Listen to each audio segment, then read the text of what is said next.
மன்னர் ஆட்சினா எப்படின்னா, இப்ப நான் குயினா இருக்கேன்னா, எனக்கு அடுத்தடுத்த ஜெனரேஷன்ல வரவங்க அப்படியே அந்த கண்ட்ரிய வந்துட்டு ரூல் பண்ணிருப்பாங்க, ஆட்சி செஞ்சுட்டு இருப்பாங்க.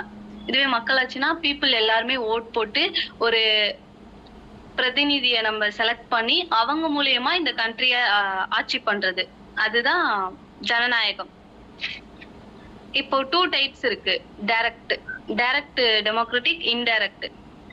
இப்போ டைரக்ட்னா பீப்பிள் எல்லாருமே டைரக்டா ஓட் போட்டு பிரசிடென்ட்ட செலக்ட் பண்றது. இல்ல அவங்களே டைரக்டா இப்போ ஒரு சட்டம் கொண்டு வரதா இருந்தாலும் சரி, இல்ல அந்த சட்டத்துல ஏதாச்சும் திருத்தம் பண்றதா இருந்தாலும் சரி, எல்லாமே மக்களே அவங்களே டைரக்டா நேரடியா மக்கள் மூலியமா நடக்கிறது தான் டைரக்ட்.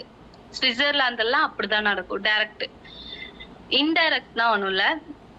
இப்போ இந்தியால வந்துட்டு இன்டைரக்ட் டெமோக்ரஸி தான் நடக்குது. எப்படின்னா, இப்போ பிரசிடென்ட் இருக்காருல்ல, குடியரசுத் தலைவர், அவர் டைரக்டா ஓட் போட்டு எலெக்ட் பண்றது இல்ல.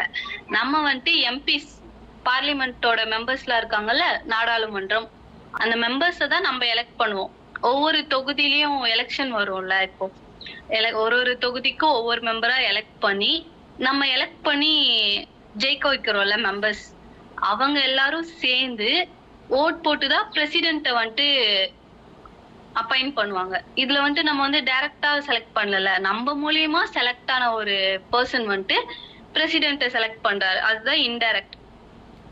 இப்போ நமக்கு ஏதாச்சும் ஒரு சட்டம் வேணும், நமக்கு ஏதாச்சும் ஒண்ணு வேணும்னா நம்ம மூலியமா நம்ம கோரிக்கைகள்லாம் எடுத்துட்டு போய் சட்டமன்றமா இருந்தாலும் சரி, நாடாளுமன்றமா இருந்தாலும் சரி, நமக்காக நம்மளோட எம்பிஸ் எல்லாம் போய் அங்க ஒரு சட்டமா கொண்டு வந்து அது பிரசிடென்ட் கிட்ட போய் அங்க அப்ரூவல் ஆனதுக்கு அப்புறம் தான் அது சட்டமா வரும்.